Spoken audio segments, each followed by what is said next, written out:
Welcome to the sixth episode of Leaders in Safety podcast. Throughout June and July, all of my 8 guests have had something in common, which is they've either lived and worked overseas in a senior safety role or have held a global remit with a large international company. In June, my 4 guests included Paul Stevens from Transdev, Brian Long from Woolworths, Andy Morrison from Cushman & Wakefield, and last week I was joined by Rebecca Gannon from Sunrise. In July, all 4 guests have just as interesting career journeys, the first of which I'd like to welcome today, Dr. Peter Simpson from Standard Chartered, who is the head of Global Safety and Security. Welcome, Peter, and good morning. Thanks very much, Nathan. Lovely to be here. I'm proud to say, as your viewers might be able to see, coming to you live from my car. We're under lockdown. My house is having a huge renovation, and so unless you want to hear builders and hammers and drop saws in the background, this is my office for the day. You're the first person to be so agile on the 6th episode, so you're making it very real. And thanks so much for joining me, and I appreciate you making the effort there. How is everything going through lockdown at the moment in Sydney? Well, look, I mean, as we were having a chat before we started, it's not quite a hard lockdown like Melbourne have. I would call it a lockdown light. So if anyone sees pictures from the news, you'd see, Bondi and Cronulla and Manly are all still packed with people, which is absolutely not the best way to be containing the virus. But that's all within the rules. Yeah, no, it's interesting sitting here in Melbourne. It's sort of we've sort of been through it, and now Sydney's going through it. It's just but anyway, look, everyone seems to be doing the right thing, broadly speaking, and you're taking the time out of your schedule to join me today is really appreciated, Pete. Before we get into it, and I hope you don't mind, I wanted to quickly run through your background. I found it a very fascinating read. Firstly, stick with me here. It's a bit of a long one. Job types you have held. Human factors, safety education, safety systems, air and airline safety, security, quality, environment, and well-being. Secondly, companies you've worked for, Defence Science and Technology Organisation, or better known as DSTO, Qantas, Civil Aviation or Safety Authority, Cathay Pacific, Jetstar, Scoot, which is part of Singapore Airlines, and Standard Chartered Bank. Thirdly, locations that you've lived and worked, Melbourne, Sydney, Canberra, Hong Kong, Japan, and Singapore. And finally, academic pursuits, Diploma in Work Health and Safety, Bachelor of Science with Honours, Masters of Arts, MBA, Masters of Science, and a cybersecurity course. That is one jam-packed 25-year adventure. Was that all part of the grand plan, or has fate had something to play with this? No, and I even squeezed my doctorate in there as well. It's completely unplanned. I mean, when people say, what do you do? I always say, well, look, I'm a pilot by trade, which I am. Started out as a pilot and worked for DSTO, our operations division. But all throughout that time, it's started out in human factors, and human factors is part of safety. Safety is part of risk, which includes security. It just keeps expanding and broadening. And it's just been a very fortunate, lucky journey. And I think if I could take one thing away from it, it's what happens when you say yes to things that come up. Like, yeah, that sounds really good. Let's move to Hong Kong. All right, wow, I think it's now a great time to move back to Australia. I mean, it's just saying yes and taking advantage of opportunities. Yeah, I completely agree with that notion. And it's funny. So once you get a bit of a taste and a feel for whether it's expat life or different culture or the way things are done a bit differently, you want to have a little bit of that more. Did you actually? Did you go overseas, come back, and then go over again, or was that overseas journey all part of the one session? Look, I've been back and forwards many times. What were we, about eight or 9 years in Hong Kong.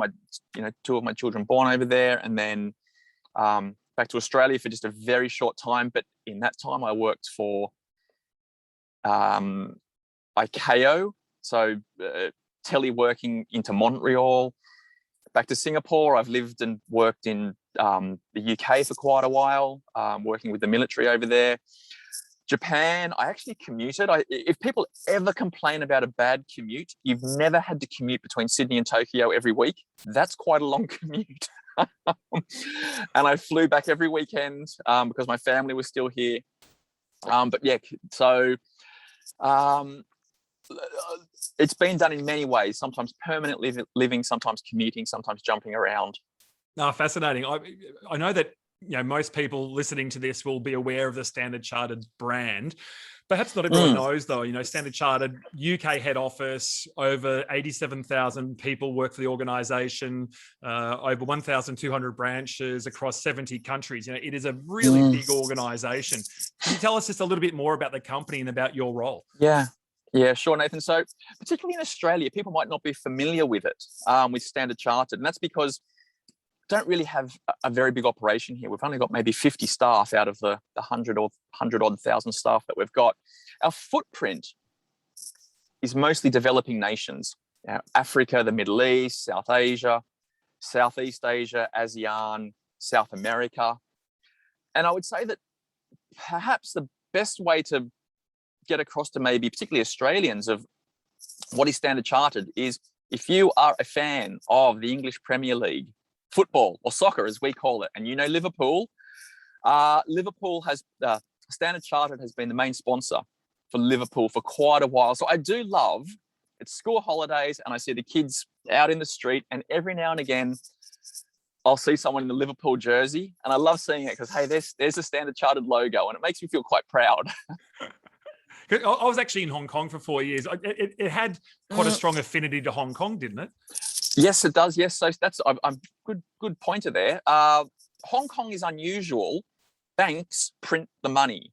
In most countries, it's the government prints the money. In Hong Kong, Standard Chartered, HSBC, and Bank of China print the money. So if you've ever been over there, you'd know that the money is branded Standard Chartered or HSBC or Bank of China. And yeah, big operation in Hong Kong, probably 100 branches and maybe 6,000 or 7,000 staff, 5,000 or 6,000, something like that. Right. Your career prior to Standard Chartered, I think 15 of the 25 years was spent in the aviation side of things, Qantas, Jetstar and Singapore Airlines, across various countries, as we just mentioned. How did you find the transition from a work health and safety perspective, going from aviation into financial services? It's quite interesting. So aviation, very high risk industry, very high profile. If you ever want to stay on the front page or the front screen of BBC, you've only got to have an airline accident. Such high profile, such high risk. But from a safety point of view, it's quite a cookie cutter model. And I know that, I love aviation. There'll be people who are aghast at me saying that, but I did find it quite a cookie cutter. And that's because, and sort of the global industry body run the industry. There's one set of standards. There's one global policy. They certify all the auditors. There is only one audit, or the ASAGO audit if you're a ground operator. So it is the same for all the safety departments. All the programs look similar in every airline, in every country. So after a while, I started to think, am I getting a bit stale with this? I did 3 startup airlines in that time, in Japan, in Thailand, and in Singapore. And they were quite easy as far as startups go, because take the recipe book out, make the safety system, make the safety management program, staff the department. I started to wonder, is that all I can do? Is that all I'm good at? So when the opportunity came up with Standard Chartered, I thought I would test myself and see, can I break outside of my little bubble? And it's been really, really fun, because the footprint is quite a high risk one. That's interesting. So if you sort of take that sort of, I guess, observation from the airline, when you moved into financial services, did you feel that all the banks did things differently, quite different to your experience? That very, very much so, because there is no global regulator. Now, look, they might do banking. Now, the way in which money gets transferred around the world is probably similar, has similar standards. You have to meet the US regulations and the UK regulations, but they're not interested in safety. Safety is it's quite different. In the airlines, it's all you talk about. In the banking and finance industry, you don't talk about it at all. It's just not, because overall, they're not high-risk industries. Even the old classic sort of bank robberies, we still get that in Africa. But in the Western world, bank robberies are pretty rare. So much easier to sit in someone's basement, do a cybercrime and transfer, 100 million or $1 billion in Bitcoin than it is to go and rob a bank. That's a pretty high risk. Yeah. Pretty high risk way of getting rich or not getting rich. And just touching on that, I mean, your job title has both safety and security in it, which I see a little bit in the market. Not a lot of people have that. Can you sort of tell us, how do those two functions differ when it comes to the functional management of them within the bank? And also maybe how do they integrate with each other? Yeah, that interesting question. And I often see debates amongst safety professionals and security professionals about what they do and reasons why they should not be in each other's territory. And I just don't get that, because I sort of don't see the territory as hugely different. It's risk management. It's about managing risk. And the main difference I would see, and this could be oversimplifying it, but this is how I explain it to people who scratch their heads at these arguments, is I think that safety is about unintentional outcome. You're trying to stop unintended things from happening, whereas security, you're trying to stop intentional things from happening. People intentionally doing things. Look, I said it's a bit of a simplification, but I see that is the two main differences. Everything about security is stopping people doing things that they're trying to do deliberately. In safety, it's about trying to stop things that people don't mean to be doing. That's actually a really good way of explaining it. Yeah, no, totally. And then again, if you look from a customer point of view, and by customer, I just mean that could be the traditional customer, the external client, or more often it means the internal, our internal colleagues. When something goes wrong, they're not interested, is this a security issue? Is this a safety issue? They just want to pick up the phone, talk to somebody and say, this situation, I was going to say, is risky. They wouldn't even say that. They'll just say, I feel unsafe. This is dangerous. Something's happened. The last thing they want to be asked is, well, is it a security incident? Is it a safety incident? They're sitting there thinking, I don't know. There's been a bank robbery and, this is a real example we had. There's been a bank robbery. I chased the robber out of the bank. I fell over and broke my ankle. Is it safety? Is it security? All they're thinking is, look, it's a situation that I need Peter's team to come and fix. Yeah, exactly. And on that topic, Peter, I mean, it's a very, geographically diverse business. How big is the team across the world that you have? Is it a lean team? Is it quite a big team that you've got to support all those geographic locations, safety, security, etc.? Yeah, and I guess it depends on what you call the team. On the one hand, on the one way of thinking, I've got one of the biggest teams in the bank. Or what is it, 5,000 or so people, but that's when we get right down to the security guards. Yep. If I just think of my team, the white collar team managing it all, we work on a very classic, multinational pyramid thing. You've got the global head at the top. Underneath that, I've got the regional heads, and underneath those, they've got their country heads that sit in the regions. Some of them will be standalone security. Some of them will be standalone health, safety, and well-being. So our safety is all health, safety, and well-being, including mental and physical well-being. So they could be standalone, or in a small country or a small region, they might double hat and have both roles. No, interesting. I placed someone as the head of HR, health and safety for G4S in Africa, which obviously you may or may not outsource to that organization. And just the amount of people on the ground conducting those sort of security for the financial services firm just blew my mind. I mean, it's quite amazing in terms of the challenges that they have as well. What are the things that I was? Sorry, you go. They're huge. Sorry, and I was just going to say that someone like G4S, when you start talking big organizations, if you think 100,000 people is big, they are 200, 300,000 because of just all the guards. They literally, they supply the guards for everything. not just banking, but for everybody the world. No, you're right. I'm actually hoping to have her actually as a guest in the next couple of weeks on this podcast. But her remit, I think it's over 35 countries in Africa and 124,000 staff they've got there, and it is just mind blowing. But one of the interesting things on this podcast that I like to talk to about. With people that have had the opportunity to live and work overseas is what experiences you've gained from having been in Hong Kong, been in Singapore, been in Tokyo. When it comes to work health and safety, security, etc., what things did you gain and bring back with you that's developed you as a leader and as a person? Yeah. I mean, look, there's some similarities. People are people. Risk is risk. Accountants are accountants. We always talk about the bean counters. There's bean counters in every country, in every organization. There's good managers, there's bad managers, and they're generally good and bad for the exact same reasons. Safety is done slightly differently in each country because there are cultural differences and cultural norms.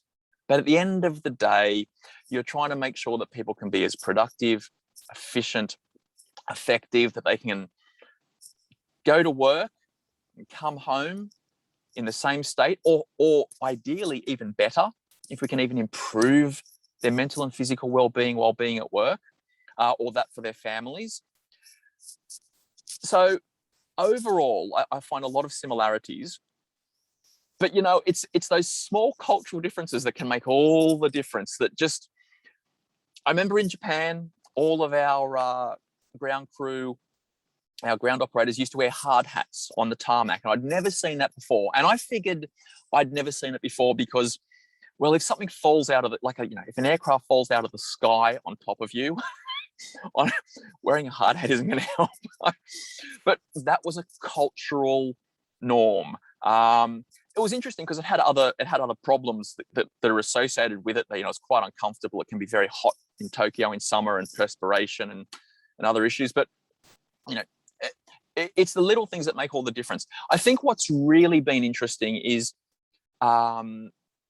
just getting a better understanding for so many cultures.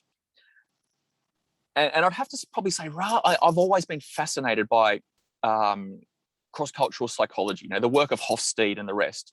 But the more I learn about it and see it in action, the more I appreciate that I don't know about it. Yeah. And that there are just so many nuances and there's so many ways of doing things. There is no one right way of doing any of it. As long as the outcome is positive, there's so many ways of doing it. And I think that sometimes, particularly, from a European, an American, sort of a Western perspective, we think there is one way to do health and safety because the regulations are quite similar. But I've learned that there's a lot of ways, there's a lot of nuances, a lot of options that we can take.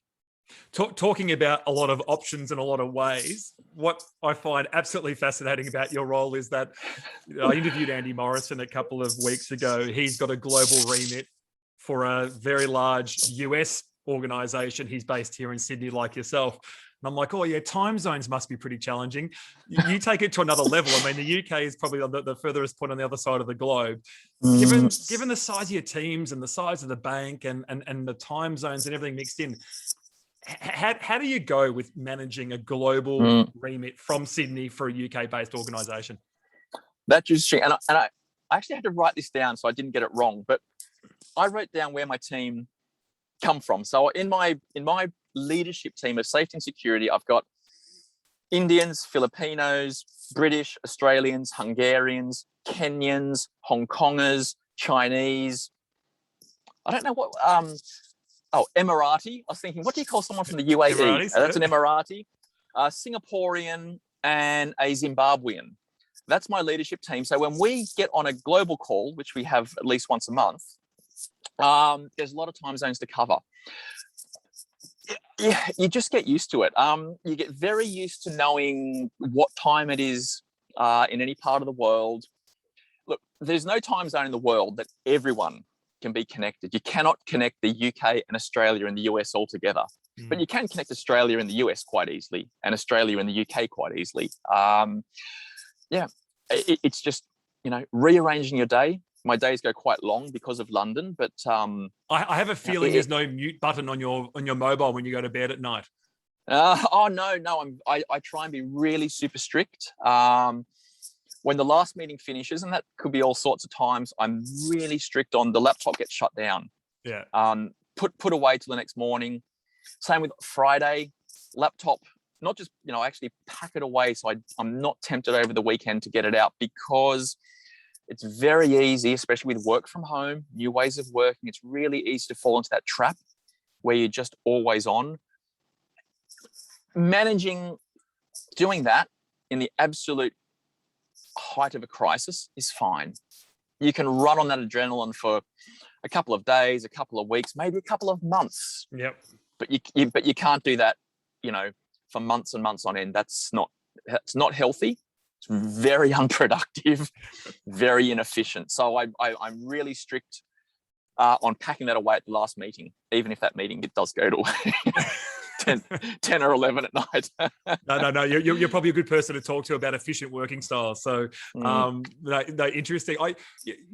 Over your whole career, Peter, what has been the biggest positive change that you've seen in work health and safety? Oh, good question. Biggest positive change. Very recently, a very recent example, front of mind, is turning a negative into a positive, the way in which COVID has elevated health and safety. Health and safety people are in more demand than ever before. They've been elevated into, if maybe perhaps not the position is not in the C-suite, but briefing the C-suite, briefing the board more than ever. I would normally get my sort of, couple of meetings a year with the CEO. The CEO from our organization now sends me WhatsApps. I mean, that would not have happened before COVID, getting a private WhatsApp from the CEO just saying, how are things looking in Malaysia? I heard Indonesia's, or what's the status with our oxygen supplies in India? So down at the country level, we've got some very junior people. The way in which they've been elevated into those country management teams and they're briefing them, that's been such a positive change. So the way in which COVID has elevated health and safety. The other big positive change I've seen, and I know some people are still struggling to wrap their heads around it, is the way in which health and safety has moved well beyond compliance and regulations. And that's always there. That's the foundations. But now we're all about well-being. Mental and physical well-being.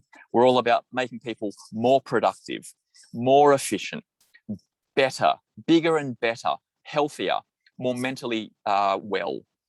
Still got to be compliant, still got to make sure fire exits aren't blocked and all that stuff. First aid kits are there and BCP plans are in place. That the committees are all meeting and there's a system to put your injuries in and there's injury management. But that's old school. That's the foundations. Moving beyond that into into physical and mental well-being. COVID has proven, lockdowns, the importance of people staying mentally well and mentally healthy.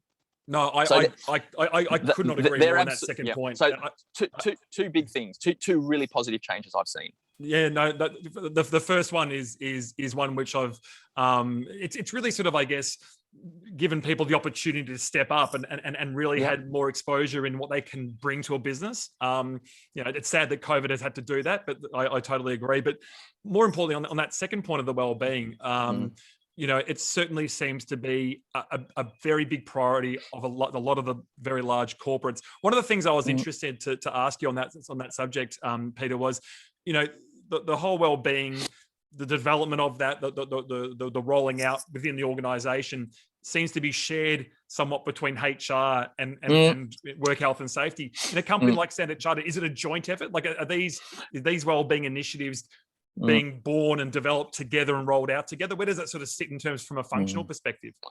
Yeah, that's a great question, Nathan. And that's one that we've been struggling with. So when I joined the organization, this was 100% in our world. In fact, when I first joined, it didn't exist. There was no such word as well-being.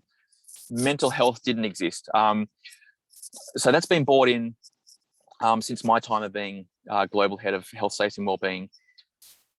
What I have found positively is in recent years, HR have now partnered with us. Now, it was easy at first because we were the big brother. We'd been doing it. They were just, now we're sort of, we talk about, use a bit of corporate lingo when we say stay in your swim lane. Now we're doing our laps together and we're starting to clash arms as we go down. It's getting a bit messy. And we are actually reviewing, where does this sit? Because two separate departments who report into two different executives, one goes into HR, we go into a different area. How do we do this best for the company? Not best for HR, not best for health and safety, but best for Standard Chartered and the 100,000. Where should this sit? How do we draw those lines up? So it's still very much an experiment for us because we did come from this two-pronged approach. At the moment, we're just playing nicely, but we are also quite cognizant that the pool's getting crowded. Yeah, totally. No, but at the same time, a positive work in motion, which is great to see. So, interesting. I spoke before, or asked you before, Peter, about the biggest positive change. On the flip side, is there something that you are still frustrated by, that you believe that as an overall collective we need to strive to get better at still? Yeah. I think there's a couple of interrelated areas. So I still find that there can be a lot of cannot and can't do. We can't do this. The regulations say this, or this is not how we do things. I still find there can be that mindset in a lot of people, rather than actually, let's try and do that. Let's see how we can make that work. Let's see how we can interpret the regulations differently. Let's see how others may have done it. So, I still sometimes get frustrated with the cannot attitude rather than the can attitude, and that spills over into another area that can be a bit challenging, and that is the fact that we need to pivot into customer focus and customer experience. And again, as I said before, customer could be the external world, or it often tends to be more our internal colleagues. Now, rather than thinking we are here to be regulatory compliant or to manage risk, it's really about thinking, well, we're here to make, in my case, the lives of 100,000 people better and easier. How do we go about that? And at the same time, we'll make sure that they're safe and secure and we're compliant and we're ticking all those boxes. And the last one I would say, and this is also two that are slightly related, are safety tends to get quite cluttered. I don't think we do this well. We keep adding programs but not taking anything away. And I think that we're not good at sort of sitting back and going, is this adding value? What if we did stop doing this? What if we took that away? Would anyone be at any greater harm or risk, or would we just be disappointing the auditors? And we do not exist.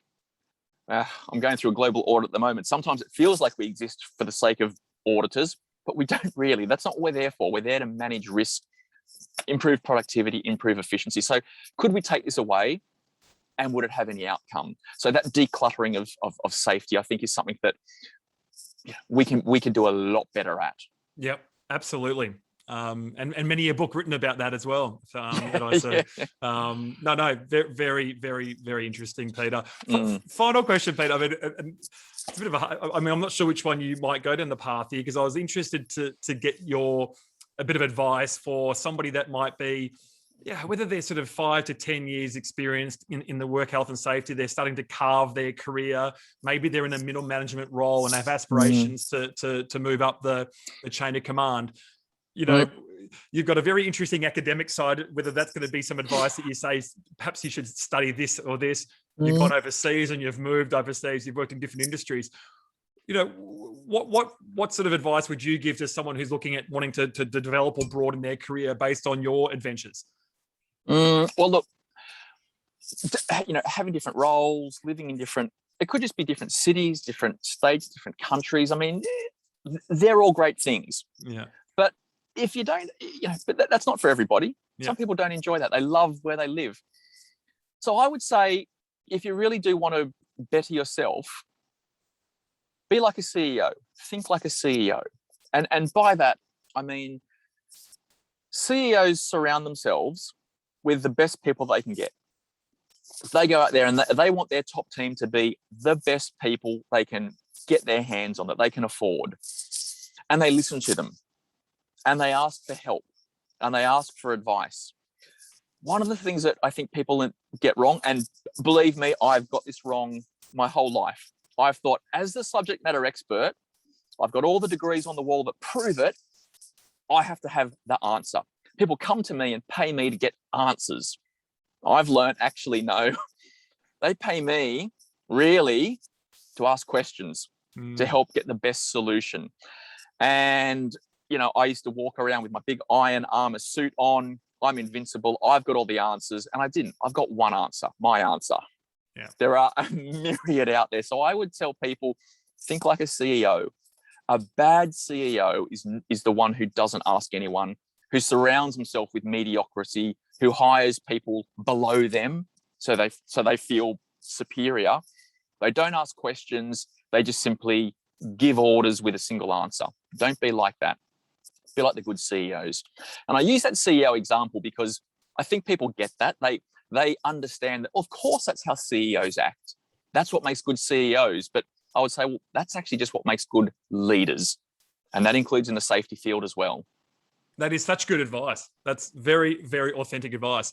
I hope everyone takes that on. And and I wanted to say thank you, but I mean, not only you in a lockdown and going through renovations, but you've jumped in your car to speak with me today. But I have absolutely enjoyed our conversation, and there's some really interesting tips and bits of advice, but also just listening to how you go about your role. I mean, it's not like you've simplified it per se, but just the way you approach such a global, complex sort of role in an organization like you're working in there. It's really quite heartening to hear how you go about it. And I hope that people listening today have been able to take some couple of bits of advice off you. So, but thank you. And I wish you all the best over the next couple of days and weeks. I think Sydney's close to finishing up. When's lockdown finishing, out of interest? Oh, well, we'll find out more. What's today? Monday. We'll find out more on Friday, what's going to happen going forward. So fingers crossed. I've got my Melbourne book of tips for you if you need it. So we've been there. But look, Peter, thank you again. Really appreciate your time, and all the best over the next coming weeks and months at Standard Chartered, and look forward to staying in touch. Oh, thank you, Nathan. My pleasure. You have a wonderful day. Great to talk to you. Thanks, Peter. Cheers. Cheers. Bye-bye.